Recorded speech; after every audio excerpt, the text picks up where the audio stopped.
I'm Harika. Horror horror horror Bollywood అంతా కూడా ఇప్పుడు హారర్ చుట్టే చక్కర్లు కొడుతుంది. హిందీ జనాలంతా ఇప్పుడు భయం నామస్మరణ చేస్తున్నారు. యాక్షన్ ఎంటర్టైన్మెంట్ అంటూ చేసిన సినిమాలు కాసులు రాల్చకపోవడంతో అచ్చొచ్చిన హారర్నే నమ్ముకుంటున్నారు. మొన్న శ్రద్ధ, నిన్న రష్మిక, తాజాగా తమన్నా, ఇలా అందరి చూపు కూడా ఇప్పుడు హారర్ మూవీస్ పైనే పడడం విశేషం. బాలీవుడ్ భవిష్యత్ అంతా భయంలోనే కనిపిస్తోంది. ఎంటర్టైన్ చేసే కాన్ సినిమాల కలెక్షన్స్ కొట్టలేక కళ్ళు తేలేస్తుంటే హారర్ సినిమాలు మాత్రం బాక్స్ ఆఫీస్ ను షేక్ చేస్తున్నాయి. ఇప్పటికే భయం అనే ఎలిమెంట్ తో స్త్రీ 2 దాదాపు 800 కోట్లను కొల్లగొట్టగా మంచు, శైతాన్, బేడియా సినిమాలు కూడా బాలీవుడ్ బాక్స్ ఆఫీస్ ను కాసులతో ముంచెత్తాయి. దీంతో ఇక మిగతా జానర్లను పక్కన పెట్టి అచ్చొచ్చిన హారర్లోనే భవిష్యత్తును చూసుకుంటున్నాయి.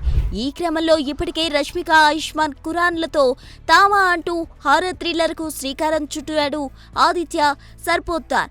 తడాకా పాత్రతో బాక్సాఫీస్ వద్ద తడాకా చూపిస్తానంటే నేను హారర్ సినిమాతో సత్తా చాటుతానంటూ బయలుదేరింది మిల్కీ బ్యూటీ. ఓదిలా 2తో ప్రేక్షకులను పలకరించిన తమ్ము ప్రస్తుతం వరుస సినిమాలతో తీరిక లేకుండా గడుపుతోంది. ఈ క్రమంలో కుర్రకారుని విశేషంగా అలరించిన చిత్రం రాగిని ఎంఎంఎస్ ఫ్రాంచైజీలో 3వ భాగంలో మెయిన్ లీడ్ చేయనుందట. గత 2 చిత్రాలకు మించి రాగిని ఎంఎంఎస్ 3తో భయపెట్టడానికి సిద్ధమవుతోంది. చూడాలి మరి భయానికి బాగా అలవాటు బాలీవుడ్ తమ్ముకి ఎలాంటి హిట్ అందిస్తుందో. అంతా సర్దుకుంది, ఇంకేం షూటింగ్లు మొదలవడమే తరువాయి అనుకున్నారంతా. కానీ ఇష్యూ అటు తిరిగి ఇటు తిరిగి మళ్ళీ మొదటికి రావడంతో అసలు ఈ పంచాయతీకి ఎండ్ కార్డ్ పడేదెప్పుడా అంటూ ఇండస్ట్రీ అంతా ఆశగా ఎదురు చూడాల్సిన పరిస్థితి. అయితే తాజాగా సీఎంతో ప్రొడ్యూసర్స్ అండ్ డైరెక్టర్స్ మీట్ అవడంతో ప్రాబ్లం సాల్వ్ అవుతుందన్న ఆశ. మరి ఇకనైనా ఈ ఇష్యూకి ఎండ్ కార్డ్ పడుతుందా, లేక ఎప్పట్లాగే వార్ కొనసాగుతుందా? ఫెడరేషన్ ఛాంబర్ మధ్య వార్ ఇప్పట్లో తెగుతుందా అనుకున్నారంతా. అయితే తాజాగా సీఎం రేవంత్ తో ప్రొడ్యూసర్స్ అండ్ డైరెక్టర్స్ మీట్ అవ్వడంతో ఇక ఈ పంచాయతీ ఒక కొలిక్కి వచ్చినట్టే కనిపిస్తోంది. మరోవైపు సర్కార్ న్యూట్రల్ గా ఉంటుందని, కార్మికుల విషయంలో నిర్మాతలు మానవత్వంతో వ్యవహరించాలని, ఇటు నిర్మాతలను కూడా ప్రభుత్వం కాపాడుకుంటుందని, త్వరలో సినిమా కార్మికులను కూడా పిలిచి మాట్లాడుతానని చెప్పడంతో అటు యూనియన్ కూడా మెత్తబడినట్టే కనిపిస్తోంది. సినిమా ఇండస్ట్రీలోకి కొత్తగా వచ్చే వారికి స్కిల్స్ పెంచుకునేలా చర్యలు ఉండాలని, ఆయా విభాగాల్లో స్కిల్స్ పెంచుకోవడానికి యంగ్ ఇండియా స్కిల్స్ యూనివర్సిటీలో సినిమా పరిశ్రమ కోసం అవసరమైన ఏర్పాట్లు చేస్తామని చెప్పుకొచ్చారు. తెలుగు సినిమా అంతర్జాతీయ స్థాయికి ఎదిగిందని, ఇలాంటి పరిస్థితుల్లో పరిశ్రమలో వివాదం వద్దని, కార్మికులు సమ్మె విరమణకు చొరవ చూపించాలని ఏకంగా సీఎం రేవంత్ చెప్పడం మంచి పరిణామమే. అయితే ఎవరి కుంపట్లు వారు పెట్టుకునే ఈ ఇండస్ట్రీలో ఈ వ్యవహారం ఇప్పట్లో తెగడం కష్టమే అన్న కామెంట్స్ కూడా వినిపిస్తున్నాయి. చూడాలి మరి సీఎం ఎంట్రీతోనైనా త్వరలో ఈ పంచాయతీకి ఎండ్ కార్డ్ పడుతుందో లేదో. దసరా సీజన్ ఓజీకి గ్రాండ్ గా వెల్కమ్ చెబుతోందా? వస్తానని చెప్పిన బాలయ్య వెనక్కి పోవడంతో ఇక పవన్ కి ఎదురే లేకుండా పోయిందా? ఆడుతుందనుకున్న హరిహర అడ్డంగా పోవడంతో ఇక ఈ పవర్ స్టార్ ఆశలన్నీ ఓజీ పైనేనా? బాలయ్య దసరా బరి నుండి తప్పుకోవడంతో ఈ సీజన్ ని పవన్ గట్టిగానే క్యాష్ చేసుకునేలా కనిపిస్తున్నాడు. వాస్తవానికి సెప్టెంబర్ 25న అఖండ 2కి ఓజీకి బాక్సాఫీస్ ఫైట్ మామూలుగా ఉండదనుకున్నారు అంతా. కానీ బాలయ్య డిసెంబర్ 5కు వెళ్లిపోవడంతో దసరా బరిలో సింగిల్ గా సత్తా చూపుతానంటూ సిద్ధమైపోయాడు పవన్. అయితే హరిహర అడ్డంగా పోవడంతో ఎలాగైనా ఓజీ ఖచ్చితంగా హిట్ కొట్టాల్సిన పరిస్థితి రావడంతో ఈ సినిమాపై కాస్త గట్టిగానే కాన్సంట్రేట్ చేశాడు. ఈ క్రమంలోనే ఈ సినిమా ఒక్కో అప్డేట్తో మరింత హైప్ పెంచుకుంటూ వస్తోంది. దీనిలో భాగంగానే ఓజీ నుండి 2వ పార్ట్ అయిన సువ్వి సువ్విని ఈ నెల 27న వదిలేందుకు ప్లాన్ చేస్తున్నారట మేకర్స్. ఇక ఇదిలా ఉంటే ఈ సినిమాపై ఉన్న కొన్ని ఇంట్రెస్టింగ్ ఎలిమెంట్స్ లో మరో టాక్ కొత్తగా ఊపందుకుంది. ఈ సినిమాలో పవన్ వారసుడు అఖీరానందన్ ఉన్నాడని ఓ టాక్ ఉంది. మొన్నొచ్చిన ఫైర్ స్టార్మ్ సాంగ్ లో కూడా కొన్ని విజువల్స్, స్క్రీన్ ప్రెజెన్స్ అఖీరాకి సెట్ అవుతాయని గెస్ చేశారు ఫ్యాన్స్. ఇప్పుడు తాజాగా ఈ మెగా క్యామియోపై మరో ఇంట్రెస్టింగ్ న్యూస్ వీడియోలో హైలైట్ అవుతోంది. ఈ సినిమాలో పవన్ 3 స్టేజెస్ లో కనిపించనున్నట్ట. అందులో పవన్ యంగ్ ఏజ్ స్టేజ్ కూడా ఒకటి. ఒకవేళ అందులో అఖీరాని కాని సెట్ చేస్తే థియేటర్స్ బ్లాస్ట్. అకీరాకి ఇంతకు మించిన సిల్వర్ స్క్రీన్ డెబ్యూ మరొకటి ఉండదు. ఏదేమైనా వినిపిస్తోన్న ఈ సరికొత్త అప్డేట్స్ తో పాటు దసరా సీజన్ లో ఓజీ సాలిడ్ కలెక్షన్స్ తో సత్తా చాటేలానే కనిపిస్తున్నాడు. చూడాలి ఈ విజయదశమి పవర్ స్టార్ కి ఎలాంటి విజయాన్ని అందిస్తుందో. చెప్పిన డేట్ కి వస్తే కిక్కేం ఉంటుందనుకున్నాడో ఏమో, సినిమాని మరింత పోస్ట్పోన్ చేసుకుంటూ పోతున్నాడు మన మాస్ మహారాజ్. ఇప్పటికే పలుమార్లు వాయిదాల పాట పాడిన మాస్ జాతర ఇదిగో ఇలా దీపావళికి వచ్చే ఛాన్స్ పుష్కలంగా ఉందని హైలైట్ అవ్వడంతో అనుకున్నట్టుగా వస్తే షాక్ అవ్వాలి, కానీ పోస్ట్పోన్ అవ్వడం మాకు కొత్తవి కాదంటూ సర్దుకుపోతున్నారట మూవీ లవర్స్. చెప్పిన డేట్కు వస్తే కిక్కేముంది అంటున్నాడు మన మాస్ మహారాజ్. అందుకే తన కెరీర్లో 75వ సినిమాగా వస్తున్న మాస్ జాతరను ఏకంగా అక్టోబర్కి నెట్టేస్తున్నాడట.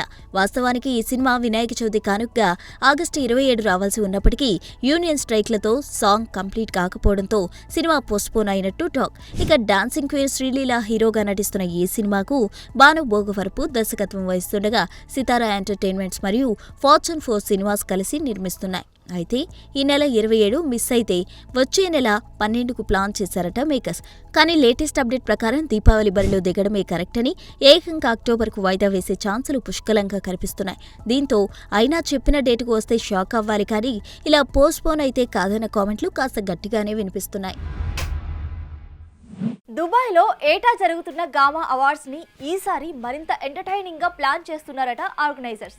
ఈ నెల 29న 30న జరిగే ఈ అవార్డ్ ఈవెంట్ జరగనున్న సందర్భంగా ప్రెస్ మీట్ ఏర్పాటు చేయగా ఇందులో ఈవెంట్ కి జ్యూరీ సభ్యులుగా వ్యవహరిస్తున్న దర్శకులు ఏ కోదండరామరెడ్డి, బి గోపాల్తో పాటు ఫరియా అబ్దుల్లా, మానస వారణాసి, దక్ష నగార్కర్లు పాల్గొనడం విశేషం.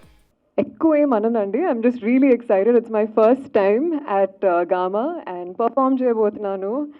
Very excited. Rehearsals are gonna start soon and మీరందరూ కూడా be tuned, block your calendars. August 30th ఖచ్చితంగా మాతో పాటు సెలబ్రేట్ చేయండి. It's gonna be a lot of fun, a lot of drama and magic. Thank you. చాలా చాలా హ్యాపీగా ఉన్నాను ఈ ఇయర్ మళ్ళీ గామాతో అసోసియేట్ అవ్వడము. Last year was my first time I performed and I had a great time. Saurabh and the whole team hosted us really well in Dubai. ఈ year కూడా అలాగే పెద్దగా ఇంకా గ్రాండ్గా మంచి బ్లాస్ట్ చేస్తాము అని కోరుతున్నాము. మీ అందరు కూడా అక్కడ రావాలి and I hope you all have a great time. Thank you everyone and also thank you everyone for being here. చిన్నప్పుడు యాక్చువల్లీ మా ఫ్యామిలీలో మలయాళీస్ చాలా ఎక్కువ ఉంటారు కాబట్టి చిన్నప్పటి నుంచి గల్ఫ్ అంటే కేరళ, మినీ కేరళ అనుకుంటాం. కానీ లాస్ట్ ఇయర్ గామా కోసం వెళ్ళినప్పుడు అర్థమైంది ఎంత పెద్ద తెలుగు కమ్యూనిటీ ఉంది అక్కడ. So to reach out to overseas Telugu communities is a very very different experience from being connected to audiences over here. So thanks to Gamma for giving us the opportunity to connect to audiences worldwide.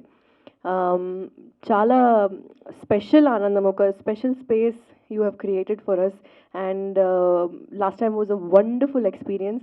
I couldn't perform last year, కానీ ఈసారి డెఫినెట్గా perform చేస్తున్నాను. చాలా చాలా ఎక్సైటెడ్గా ఉన్నాను. ప్రతి సంవత్సరం బ్రహ్మాండంగా చేస్తారు దుబాయ్లో. ఇది 5th టైం. పెద్ద హీరోల్ని, పెద్ద హీరోయిన్ని, డైరెక్టర్లని అందరికీ అక్కడికి పిలిపించి చాలా అద్భుతంగా చేస్తారు. ఈ సంవత్సరం కోదండరామరెడ్డి గారు, నేను, కోటి జ్యూరీ మెంబర్స్గా ఉన్నాం. ప్రతి సంవత్సరం లాగానే ఈ సంవత్సరం కూడా బ్రహ్మాండంగా జరగాలని కోరుకుంటున్నాను. All the best Saurabh. ఈ అవార్డ్స్ ఏదైనా సరే సినిమా వాళ్ళకి ఇస్తే మల్టీవిటమిన్ లాగా అన్నమాట. ఒక అవార్డు తీసుకున్నామంటే మనకి చాలా సంతోషం వేస్తుంది. మనం చేసిన వర్క్కి మనకి ఇలాంటి గుర్తింపు కలిగింది అని. సో ఇట్లాంటి కార్యక్రమం బ్రహ్మాండంగా జరగాలి. బ్రహ్మాండమైన హీరోయిన్స్ ఉన్నారు ఇక్కడ, అందరూ రేపు పర్ఫార్మెన్స్ చేయబోతున్నారు అక్కడ. So all the best. తప్పకుండా ఇది ఈ మంత్ 30th రోజున దుబాయ్లో జరగబోతుంది. All the best. తప్పకుండా బ్రహ్మాండంగా ఉంటుంది. ఇవి మూవీ అప్డేట్స్. మరిన్ని అప్డేట్స్ కోసం కీప్ వాచింగ్ బిగ్ టీవీ.